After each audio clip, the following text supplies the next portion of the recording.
Oh, I love that song. It brings me way back.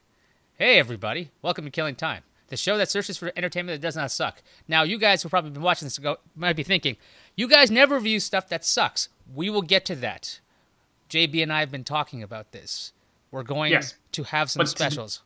Yes, but today's not that day. Right. Today's not the day because, come on, we're recording this on the 30th. Stranger Things 2 came out, and we have to talk about it. I'm Ayaz Akhtar, alongside the guy I call lots of names, mostly Rob, because that's his name. Yeah, right. That's a good one. Yeah, I'll take it. All right, so let's talk about Stranger Things 2, where I'm about 5 episodes in, you're about 3 episodes in. There's only 9 total for the season. What do you think so far? Well, I got to say, I've forgotten how much I liked the show.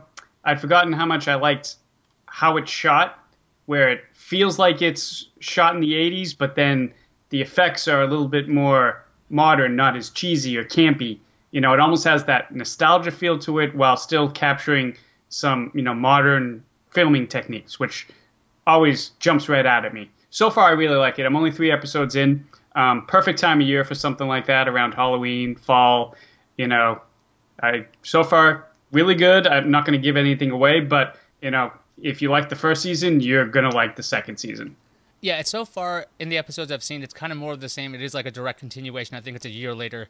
The characters are still the same developed characters that we've seen in the first season.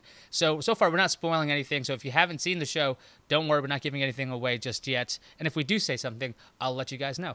But otherwise, the show right now, I feel like in the first 3 episodes is ramping up towards obviously much larger reveals. We're going to see what's going to be happening in this because I wouldn't say it's a slow starting show, but there's a lot of establishment that needs to be done to make this series effective because, which is silly to think that when I think of the show, I forget that there's like science fiction stuff of we can move things with their minds. I'm like, oh yeah, right. That was a really big part of the first season because I'm thinking like the Goonies, and Goonies doesn't have any magical or what do you call those telekinetic moments. Right. But yet it has that Goonies feel to it when you watch it, the gang kind of thing.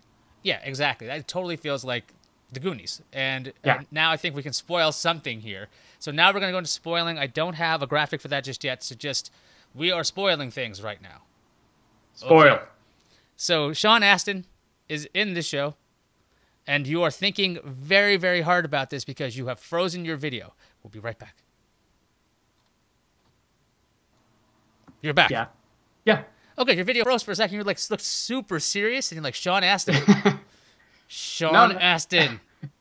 Sean Astin. By the way, surprised to see him, but he did good.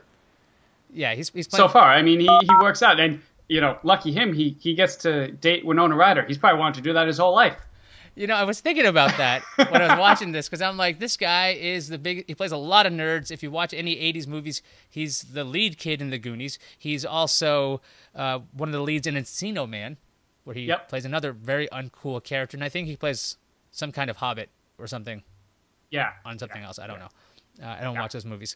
But yeah, he's a big nerd, and now he's with Winona Ryder, who is considered to be like an 80s like icon. So it's kind of hilarious to see them together. There's a spoiler.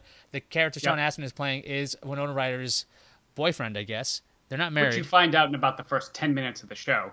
Yeah, you also see the name Sean Astin. You're like, okay, I really hope he's not playing a bad guy because I appreciate him to be like a nice, sweet guy. And from what I've seen so far, he's a very nice and kind guy. The bad guy is Paul Reiser. Paul Reiser is very good at being evil. Did you watch the show Red Oaks on Amazon? Yes. Great show. Love that show. Also take place in the 80s. That entire show is already over. 3 seasons on Amazon Prime. I didn't know the 3rd season was the final one. There's only 6 episodes, I think, and it's already done. So if you haven't seen it, it's on Amazon Prime. It takes place in the 80s. It's about like a kid trying to grow up. He's like a tennis pro at a country club, and he's trying to find himself. So basically, normal story you've ever heard of. And Paul Reiser plays one of the, I wouldn't say like, I don't know if he's an owner, but he's like kind of like a leader of the country club. Is he the owner of it? Yeah. Yeah, he's one of the patrons of the country club. Yeah, he's also very rich, so he's got a lot of influence in this thing. And Paul Reiser is kind of his mentor because the kid is dating Paul Reiser's daughter for at least part of the show. Definitely worth watching as a little tangent here. But Paul Reiser on that show shows a little bit of his evil side, and we've seen a lot of his evil side on Mad About You, as we both know. He is the most evil prick on the planet when it comes to Mad About You. But on Red Oaks, he's even more evil. And on the limited sightings I've had of him on Stranger Things 2, he seems to be a little bit on the mean-spirited side, although he's very, very calculating. Yes. Looks like very intelligent, but you're right. Mean person. Yeah. So we've got the introduction of other telekinetic people we see in the first scene. Yep. We see, what is it, number 8? Number 8, right, because 11 is 11. There must have been 10 before them, and number 8 is one of them. And in the first 3 episodes, I don't think we come back to this group. No, we haven't yet. I just finished the third one. We haven't come back to that yet. It was just that first snippet when it first started. Yeah, so I'm thinking that we're going to have more world building with this series, because it felt like the first season's kind of small, which it had to be because the topics are pretty big. But when it comes to this, it looks like we're getting a little bit more of an expanded world when it comes to Hawkins. And let's see, where else we have? We've got Mad Max. We've got a new kid character. We've got a new bully character. Yep, we got Hopper pretty much taking care of 11. Yeah, so pretty much adopting her. The way they go ahead with that, I keep hitting a 0, by the way. If you heard that, sorry about that, guys. I'm hitting the dial pad by accident on Skype when I'm trying to change video inputs. So that's something I need to learn about with the recording of this. So apologies for the touch tone. So if you heard that, it's not in your head. It's not an app malfunction. It's me pressing a button. If you didn't hear that, then I had no reason to call out this information. Anyway. Moving on.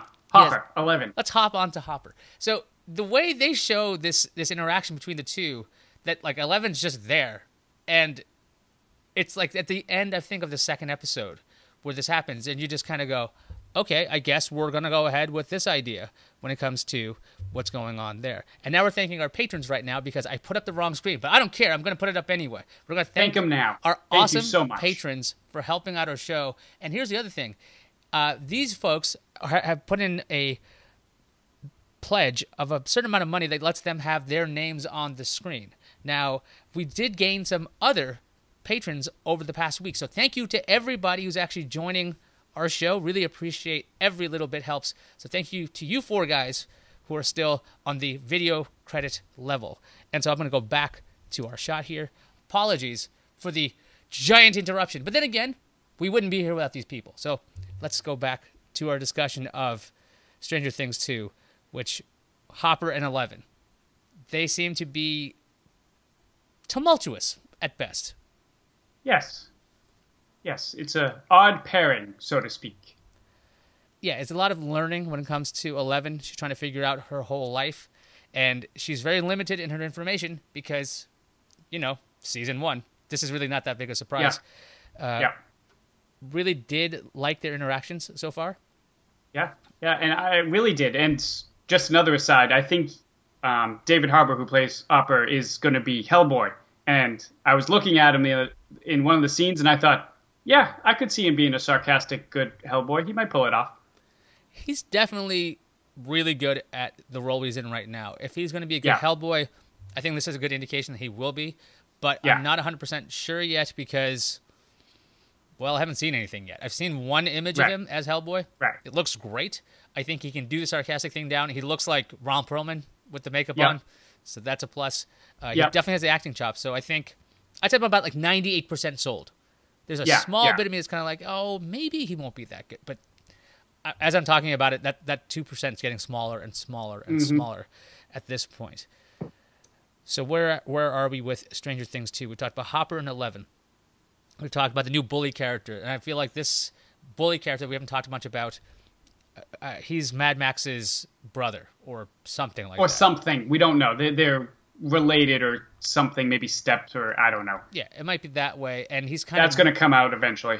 He's very mean-spirited as well. He might be meaner than Paul Reiser, at least outwardly. He kind of reminds me of a lot of any kind of Stephen King bully because he's exceptionally he's exceptionally mean versus kind of like it's not like just chiding you and being a jerk. Like he's going to run down the kids in a car. Flashing back to last week, like the kid in It who cuts people with knives and to shoot cats and things like that. Yeah, that's what the thing this looks like. He's going towards this vile character, which is good. You need to have this every now and then, because if they have comeuppance, it's a really good storytelling device. So I'm interested in where this character's arc goes.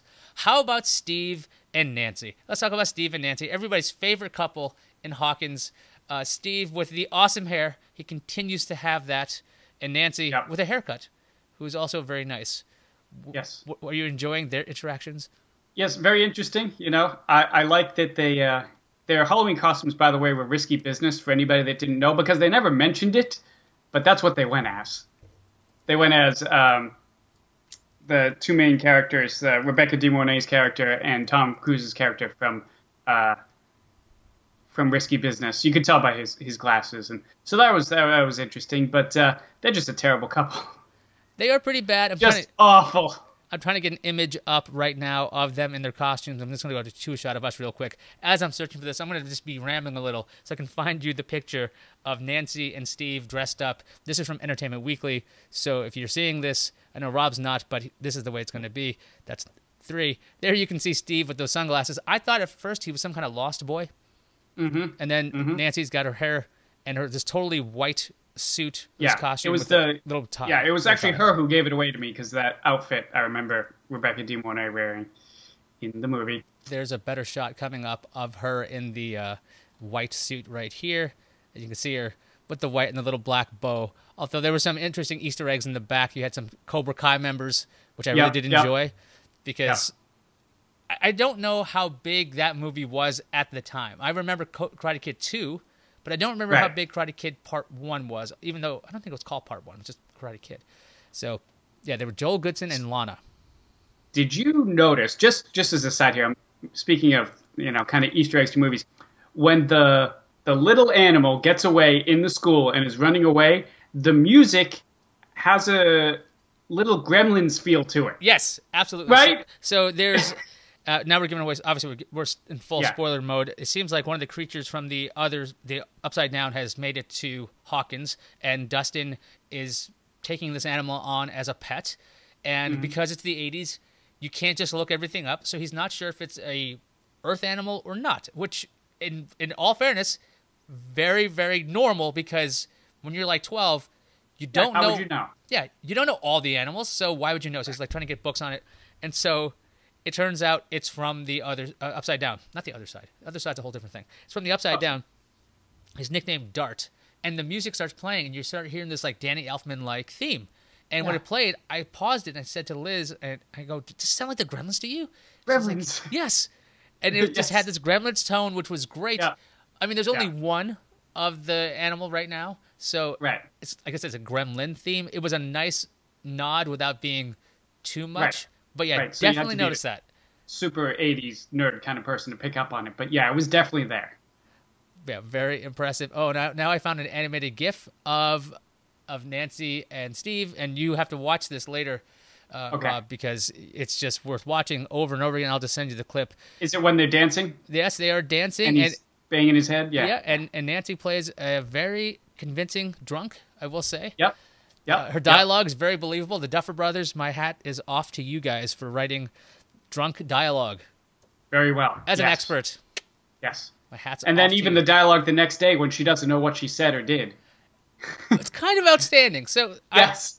I think right now I'm very happy with Stranger Things 2. It's not Stranger Things Season 2 for some reason.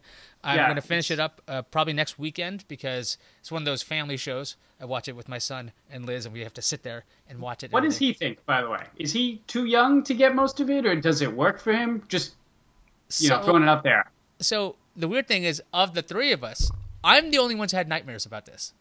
I've had 2 nights of nightmares. Now, in all fairness, now here's some information nobody needs to know. So, on one night, we're watching Stranger Things 2, and I'm having pizza. So, I go to sleep after watching Stranger Things 2. And here's the thing about me. Me and lactose don't get along. So, as I'm sleeping, my stomach is churning and not happy. So, what it does, my brain goes, you're in physical pain. We're going to give that some kind of visual. What did you watch yesterday? No. Stranger Things 2. No. So you have the upside down pizza problem going on. And I'm like, okay, I'm waking up at 3 a.m. in a sweat. I'm like, what's going on? I'm like, oh, you ate pizza, you idiot. You're not supposed to eat that much pizza. That's a bad thing. So if you want to have a full experience of horror with this show, and you're lactose intolerant, or anything intolerant, have the horrible thing while you're watching the show and then sleep and see what happens there. But back to your original question, my son seems to be having a good time with it right now. He has not been too frightened of anything that goes on in the show. There's not a lot of jump scares in Stranger Things at all. I think there's a couple towards the end of the first season when they're fighting in the house. But there's not a lot of, oh, ha, we got you, kind of cheap scares. So he's enjoying it so far. It's very intellectual scares and thriller along the way and just drags you in kind of thing. Yeah, they're doing a great job when it comes to that kind of way of scaring you. It's all psychological. A lot of it's being built up, and some of it's just not on the screen, and that actually makes a big difference. And for the things we do see, it means a lot more. So he's enjoying it. He's not scared yet. I'm the one with nightmares. Liz is fine. Again, might be the pizza. Yeah. Hard to tell.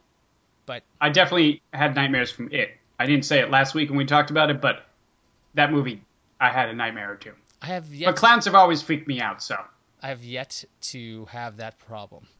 Okay, on that note, what we're going to do is officially, again, appropriately right now, thank our patrons, our Patreon patrons. There it is, on purpose this time. Double thank you. Double thank you. One more time. Yeah, because, again, in all fairness, there's no way we could do this without you guys. If you like the show, you can support us at patreon.com/IAZ, that's IYAZ, and you can give us $1, or you could give us very little money. You can give us a lot of money if you want to. It's all up to you. And if you don't have enough to spare, feel free to send out links to patreon.com/IAZ. Help support this show because it's really fun to do, I think.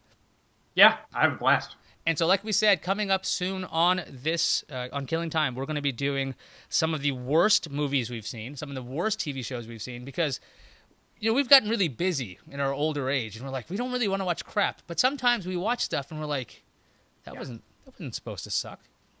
And it did. But it sucked. So expect a lot of X-Men Origins Wolverine coming up on Killing Time. Or something. I'm going to make a list. I want to pick some of the worst. I'm going to probably do some bests and worsts, but we have to talk about what sucks every now and then, because in order to make what's good even better. Exactly. On that note, I think we should get the heck out of here. Absolutely. So long. Later.